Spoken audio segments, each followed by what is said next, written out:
Hoy, kayong mga anti-Duterte na salot sa lipunan, ang sarap nyo talagang bulyawan no? Kita nyo, time check tayo 2:30 AM dito sa Singapore. Madaling araw na, saksak nyo sa baga nyo, ayan para makita nyo totoo. Walang mga nagkalat na mga drug pusher dito sa Singapore.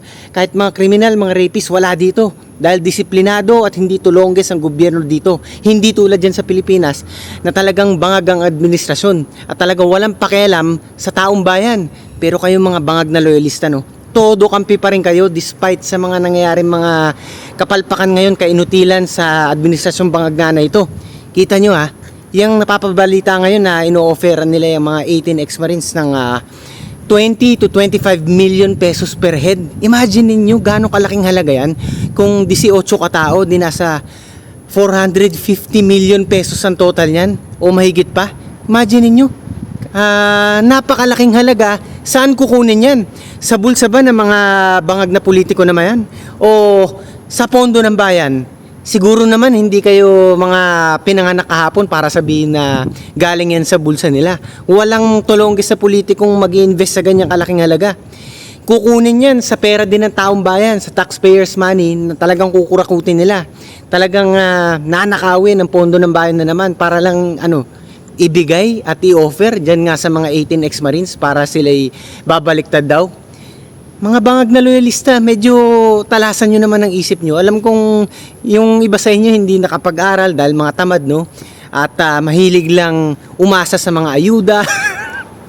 Hindi ko mapigilan matawa kasi yan talagang yung mga characteristics nyo, yung talagang pag may ayuda, talagang tatakbo kayo, talagang unahan sa pila, di ba? Tapos kahit na sobrang init ng araw, di bali na ma-heat stroke kayo.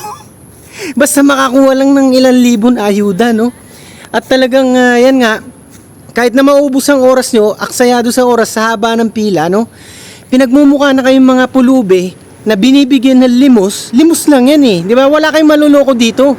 Magkano ba ang halaga ng ayuda kumpara sa mga ninanakaw nila? Hindi nyo ba tatawag na limos yung ganon? Na talagang sampal sa pagmumukha nyo yan, yung binibili na talaga ang pagkatao nyo at ibinibenta nyo ang mga prinsipyo at mga dangal nyo. Hindi tulad dito sa Singapore. Kita nyo mga tao dito, hindi yan tumatanggap kahit na piso o sentimo. Singapore dollar, hindi sila tumatanggap dito kahit isa dahil nga insulto yun sa kanila. Baka kasuhan pa kayo pagka binribe nyo ng ganun. Walang ganun dito, kahit mga pulis dito hindi nyo mababayaran kahit na magkano. Walang ganun. Pero dyan sa Pilipinas, yan ang hilig nyo, lalo kayong mga bangag na loyalista. Dahil akala nyo na normal na yan, normalize nyo na at tinatawag nyo mga abnormal, yung mga lumalaban para sa katotohanan. Isa na lang example, si Barsaga, lagi nyong kinukutya na parang hindi normal yung mga ginagawa niya, na kumakampi kayo sa mga yung nagpapaalis sa kanya sa kongreso. Ang tutulonggis nyo lang, hindi nyo na in-appreciate yung tao, Gusto nyo talaga mapunta sa Pilipinas, yung mga buhaya, yung mga ninormalize nyo nga yung mga magnanakaw, mga buhaya, ganun. At kayo, wala na nga kayong pag-asa, iniisip nyo na lahat ng politiko mga pare-parehas na lang. Well, masasabi ko talaga, karamihan dyan, more than 90% mga magnanakaw talaga, di ba? Kahit si Benjamin Magalong ng Baguio, yan ang sinasabi niya. Ako naniniwala ako doon, Pero, meron pa rin mga ilan na talagang matitino, At talagang kahit ang inyong lingkod, ang tigasing Noypi, maghintay kayo sa tamang panahon ng Panginoon. Dahil pag ito nabigyan ng Panginoon ng pagkakataon, At ni VP Sara, kapag naupo na siya sa pagka-presidente, umasa kayo na talagang babangga tayo sa mga kung sinong makapangyarihan dyan.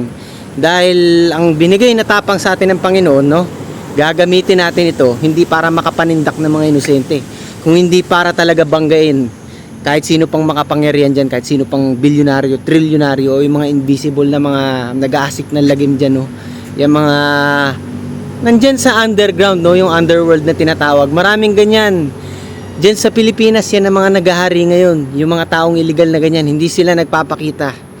They're behind the shadows, kumbaga meron sila mga tao lang na inilalabas pampronta, pero yan ang kumukontrol sa ating gobyerno at ginagawang tuta ang bangag na administrasyong to, nangyayari yan. Imagine niyo isa na lang dyan, babanggitin ko yan, mga oligarko na, Yung mga mayayaman na may-ari ng mga malalaking korporasyon na yan na talagang gustong maproteksyonan ang kanilang interes lang, imbis na ang interes ng taong bayan. Kaya you better watch out kayong mga bangag na loyalista. Pagka hindi nyo pa in-upgrade ang mga utak nyo, kapag hindi nyo binago kung paano kayo mag-isip, no? Ang thought process nyo, in short. Walang mangyayari sa future nyo at ng mga anak nyo. Sigurado yan. Kahit magkano ang ipusta ko sa inyo, talagang mangyayari yan. At bago pa ang huli ang lahat, winawarningan ko na kayo, no? Marami kayong hindi nakikita ang katulonggisan sa gobyerno, tinatago nila. Sino ba naman kayo para pakitaan nila nun, di ba?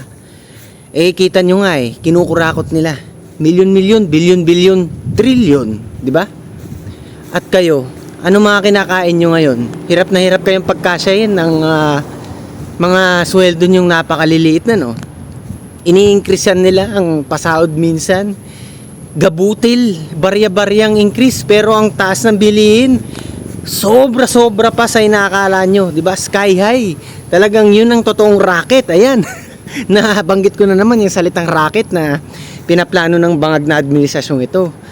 O ano, mga bangag na loyalista, magpapaniwala pa rin ba kayo dyan sa mga bayarang vlogger na yan? No?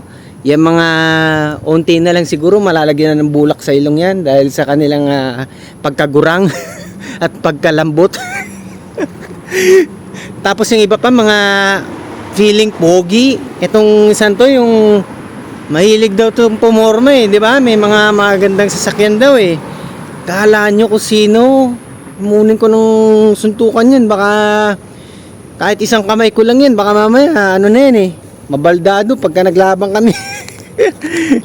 Wala kayong ipagmamalaki. Yan lang ang gusto kong tumbukin. Kayong mga bangag na loyalista. Mag-side na lang kayo sa amin as early as now. Makikita nyo pa. Magigkakaroon ng magandang progreso ang bansa natin. Pare-pares tayo may kinabang. Hindi lang kami, hindi lang kayo. Lahat tayo, no? Kaya yan, papaalalahan ko kayo kahit paulit-ulit na lagi kayong maging makabayan ng sa ganun ang Pilipinas. Maging Singapore din one day. Hanggang sa muli ang inyong pinakasiga sa mga siga, Tigasing Noipi.